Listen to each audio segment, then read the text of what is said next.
what we're going to be doing is taking a holistic approach to our review of those amendments to really understand that the impact it's going to have on projects and as importantly, the impact it's going to have on our environment and on Canadians. I'm convinced we can get there before the House rises and have a bill that will improve the environmental assessment process in Canada.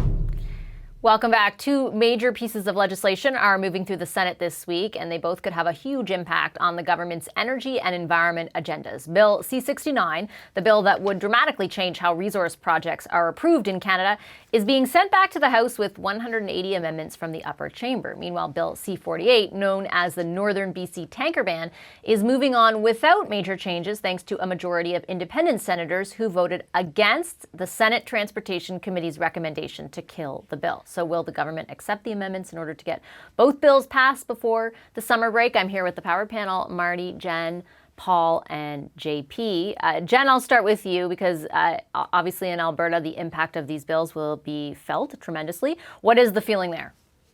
Well, the feeling there is that everyone is angry with Ottawa all the time, and none of these bills should burn and die in fire. However, I would say, you know, if you're going to step back and take a more objective look at some of these things, I would say if Bill C-69 passes with the amendments that are in place, I think that that would be a reasonable compromise to most Albertans. Bill C-48, I don't know what you could amend in it anyway that would make it palatable to Albertans, but my sense is that it's the least significant of the two bills, simply because it's proposing a tanker ban around an area of coastal waterfront that isn't really going to be subject to a pipeline anytime soon. So, you know, the actual practical effects of C-48 in the medium term are nil to non-existent.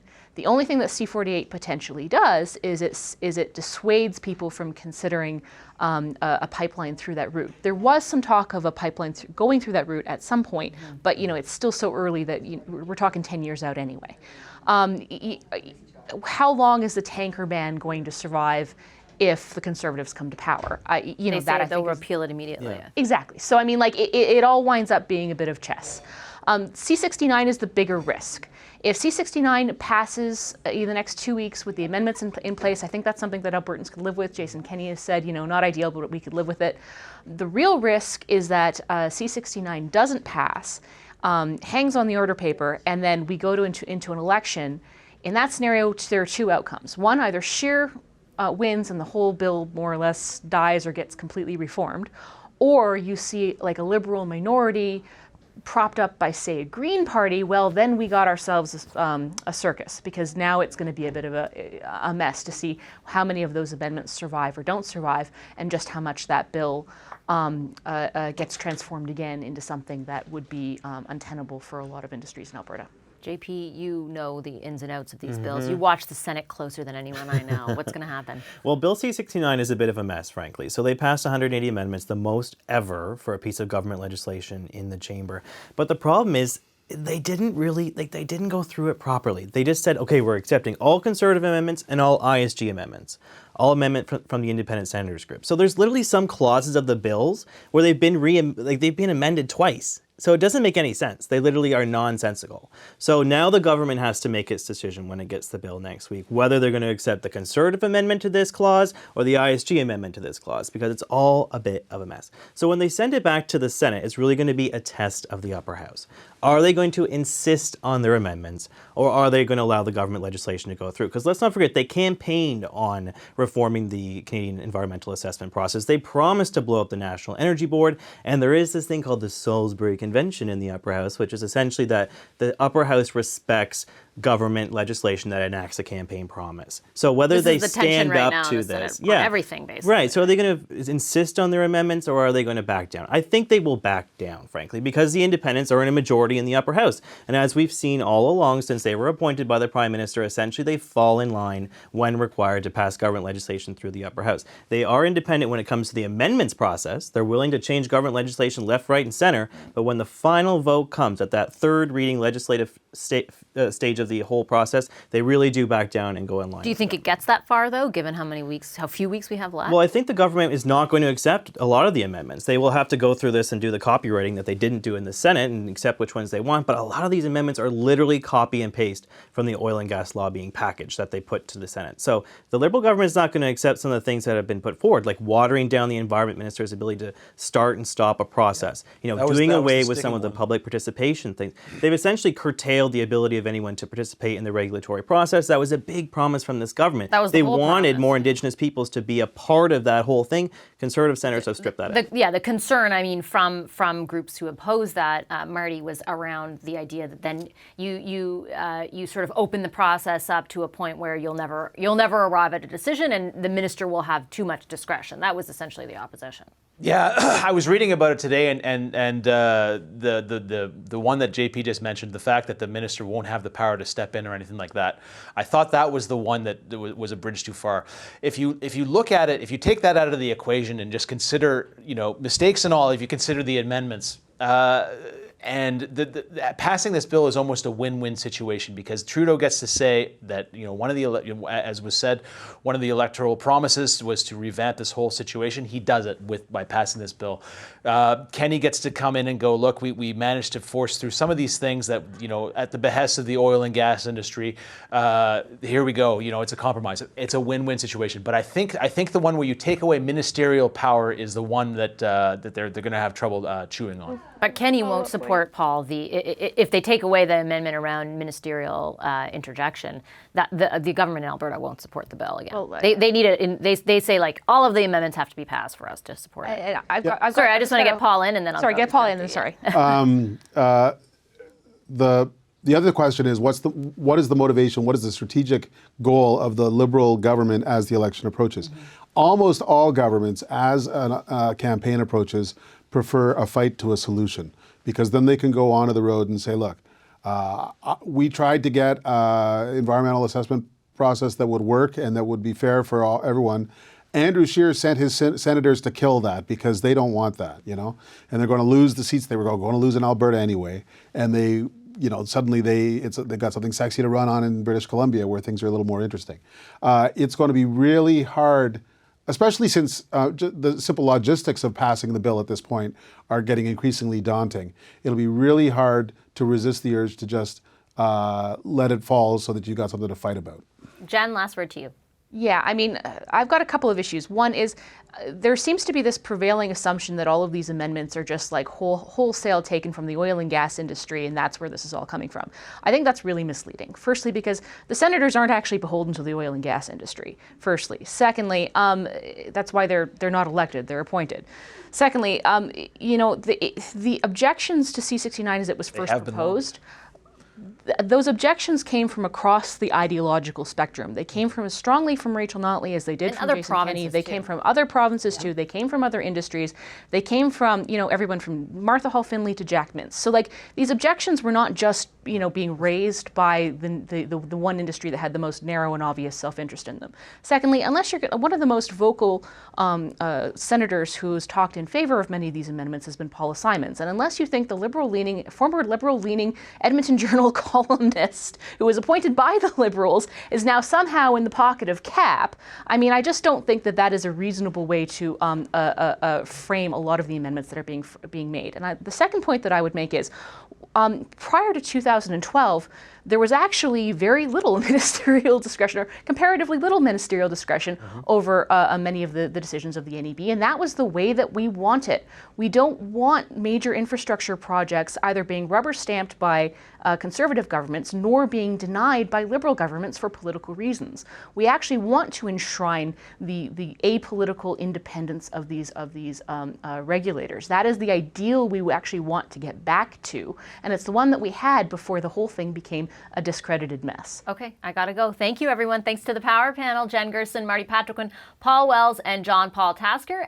The Federal government's tanker ban bill is alive for now. Last night, the Senate rejected a committee report that recommended scrapping Bill C-48. It will now proceed to third reading in the Senate, where amendments can be proposed.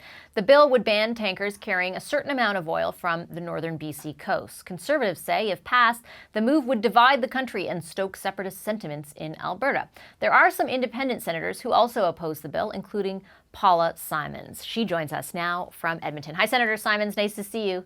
Great to see you too. Although I can't see you, but I'm sure you're in there. I'm here somewhere. Yeah, exactly. Senator, let me start off just sort of with a logistics question for a lot of people out there who are not following the Senate extremely closely.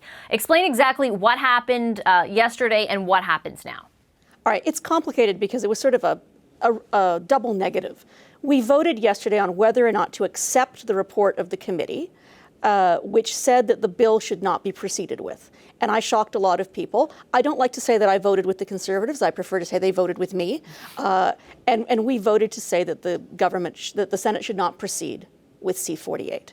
Now, when it came to the Senate, I knew we wouldn't have the votes to kill the bill there. And that's probably appropriate because I think a lot of independent senators who have serious concerns about C-48, they didn't like the precedent and frankly the optics of having one committee kill a government bill. And I think that's a fair concern. So although I stood— Were you one of those senators? No, I voted for the report because I thought it would be nonsensical to vote against a report where I had frankly helped to write it. But I understand completely the view of some of my independent colleagues who said, no, we want the bill to come back for third reading debate and for possible amendment. And so my strategy now is to work with people to get some key amendments on the floor and to hope to get them passed. Do you think the bill would be strengthened? Like, are there amendments that exist out there that could change the bill to your liking? It's going to be difficult. It's not as easy a bill to amend as C-69, where there's a lot of detail. I mean, this is a pretty up-down situation. Here are some of the amendments that I'm looking at either sponsoring or supporting. An amendment to exempt the territory of the Nisga'a Nation, which is at the topmost northern end of the ban area. The Nisga'a don't support C-48. They say it tramples on their independence and their right to control their own treaty territories. They're treaty rights holders, and they say they were not properly consulted. So to exempt the Nisga'a would be to honor their treaty rights and at the same time say to Albertans, hey, we're not completely closing the door on you. There is a possible path to a deep water port and a possible path out to the Pacific through the Portland Canal. Another possible amendment is to make this a true moratorium. It's called a moratorium, but frankly, it's a ban. So we're looking at an amendment to have a sunset clause so that the bill could be re-examined compulsorily at the end of 5 years. And another possible amendment is one to say that the bill would not come into force and effect until TMX is approved and already exporting oil. Because the optics of saying to Albertans, there is no path to the Pacific for your product, I think it's very divisive and I think it's very dangerous. And you know, I can tell you, I mean, there was some talk in I think one of J.P. Tasker's stories that I'd somehow been harassed into taking this position. Well, Vashi, you've known me a long time. Nobody harasses me into changing my mind. You know, I didn't do this to please a bunch of Twitter trolls. I did this because first, you can't ever please them. You can't. I mean, they're still calling me a traitor and calling on me to resign. And I'm like, sweethearts, did you see the way I voted? No, you just you just decided that I would be the person you would blame for the outcome. Be that as it may, C-48 is not based on sound science. The government simply didn't make a case that persuaded me that it was worth the sacrifice that it asked of Albertans, which is not to say that that coast doesn't deserve environmental protection, but I think there are different, better ways to protect what's truly an extraordinary ecosystem. Okay, say you're able to secure some success on those amendments and it heads back to the House. The Transport Minister has said essentially that he would not accept, that the House, that the Liberals will not accept substantial amendments to this bill. Is the effort that you're about to embark on a futile one? I don't think it's a futile one. I think that what I have come to learn in my 7 whole months as a senator is that a lot of this is about the theater of democracy. And I think that by passing amendments, we send a strong message to the Prime Minister and to the Liberal Minister that this is a flawed bill. And then what's the point if they don't listen? Well, As your last panel was discussing, we are coming down to the last weeks of a very busy parliamentary session. This government has a huge legislative agenda. There are really important bills that are still wending their way through the Senate. In fact, there are bills we're still waiting to come from the House of Commons. So, at a certain point, they're going to have to make a decision about which is their hill to die upon. And as the panel was saying, C-69 is a far more important piece of legislation. It's really essential, not because it's for the oil industry, but because, and I want to be really clear about this, people keep talking about C-69 as regulation for the resource sector. It isn't. It is a fundamental change in the way we do impact assessments for all kinds of infrastructure projects, airports, harbors, railways, bridges over major waterways, even bridges over very little waterways. So we have to get C-69 right, not to make the oil industry happy. As Jen Gerson was saying, the idea that I'm in the pocket of big oil. I have to ask you about that, though, because it's kind of funny. No, but let me ask you about that, because that is the criticism coming from environmental groups who are concerned about the sheer number of amendments and the substance of those amendments on Bill C-69. I have only time for one more question. What is your response to those who say they were just those amendments were just copied and pasted from the oil and gas sector? Well, some of them were. Some of the ones presented by my Conservative colleagues were, in fact, taken directly from CAP. The ones that were presented by the Independent Senate group are quite different. And as Jen was saying, they focus on the idea of taking out political intervention. Because whoever the government of the day is, governments change. You don't actually want a system where a minister is backseat driving an environmental assessment. You want that in the hands of objective, trained assessors. And you don't want people to be playing politics with major infrastructure projects, whether that's in favor or against. It will be better for industry, it'll be better for the environment, it'll be better for First Nations if we can get C-69 right. Okay, I have to leave it there. Thank you so much, Senator Simons. Pleasure to have you on the show.